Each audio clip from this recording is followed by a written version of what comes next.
yet again another exceptional Arctic Encounter Symposium.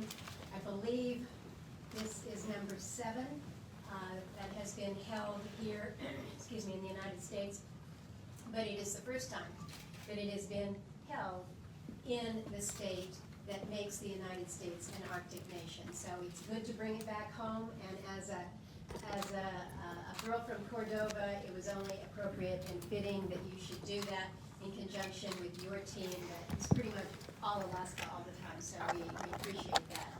I'm pleased to be able to welcome my friend and colleague Joe Manchin from the state of West Virginia. It's kind of a long ways from the Arctic, but we've had an opportunity to introduce him to the Arctic and the issues of the Arctic and how it relates more globally to our status internationally as the U.S. is an Arctic nation and the role that we therefore play.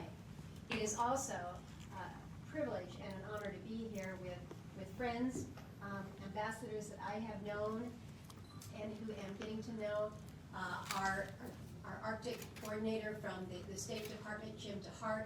You have an extraordinary gathering here at the Dena'ina Center to focus on these issues.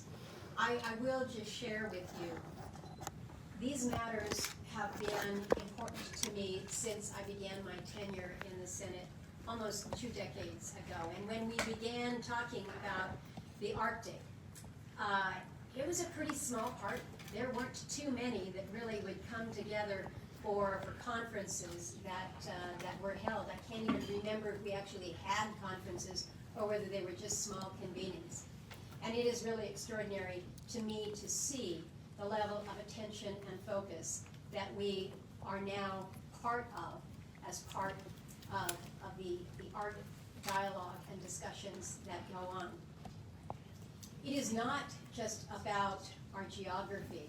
It's about what we do with our position here in the Arctic.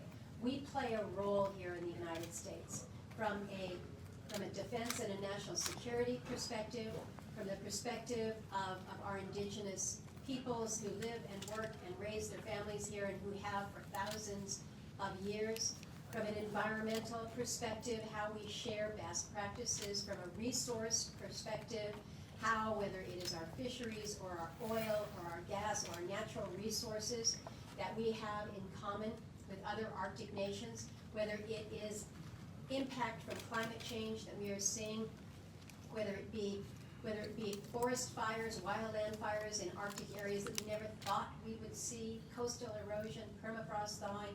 There is so much for us to be working and partnering on. We all know that the big elephant in the room right now, today, is that 8th Arctic nation, Russia, who is not present with us as far as ambassadors for good reason. You cannot have Russia engaging in the atrocities that we are seeing play out on a daily basis and still expect to have a cooperative diplomatic dialogue. But the work of the Arctic has to continue. The partnering that we have engaged in for so long has to continue, and that's why gatherings like we are at here today at the Arctic Encounter Symposium is so incredibly important, to allow us to cement further these relationships, to allow us to advance these initiatives.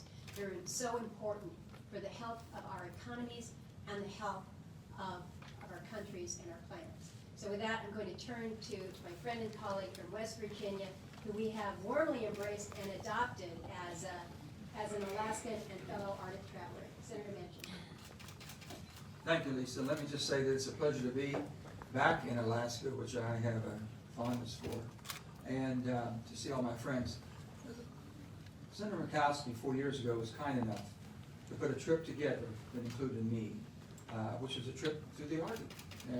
What I had known about the Arctic is what I read and studied in school, what I've seen in press clippings and things of that sort.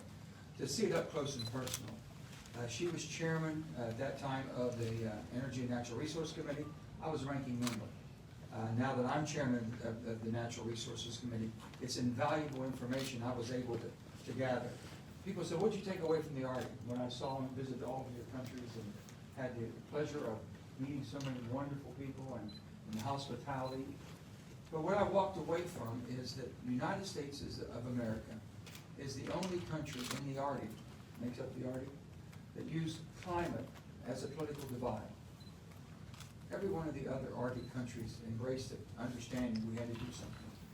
But we look at it from the standpoint that there's a balance to be had.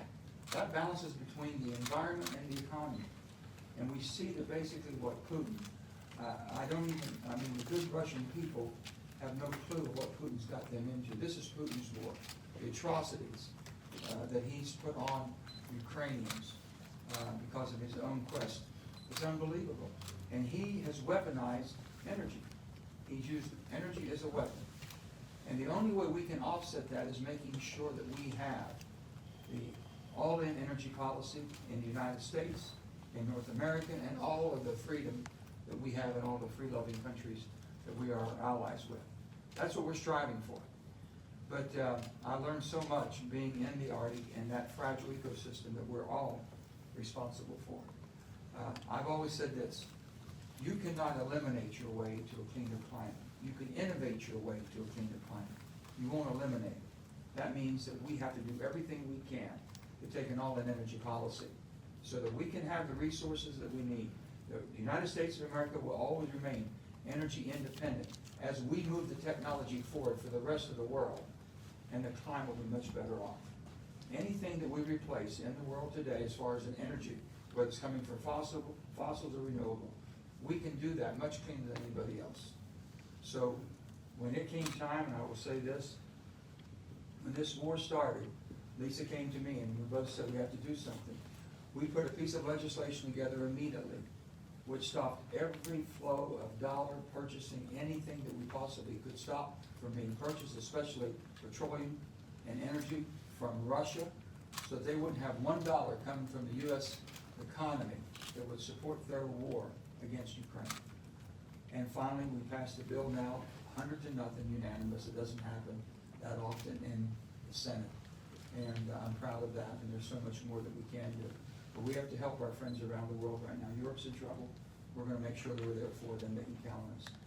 Our Arctic neighbors and our Arctic allies and our Arctic friends, you all have been tremendous supporters forever. And the United States of America is forever grateful for this relationship, I can assure you. And we think of you all continuously, and we want you to know we'll be the best partners that you've ever had. And the world depends on this partnership to succeed. And I want to thank all of you. I want to thank my dear friend Lisa for inviting me again to my home away from home in Alaska. And the people are the same here in West Virginia. And I'm so glad to be with you. God bless you. Thank you.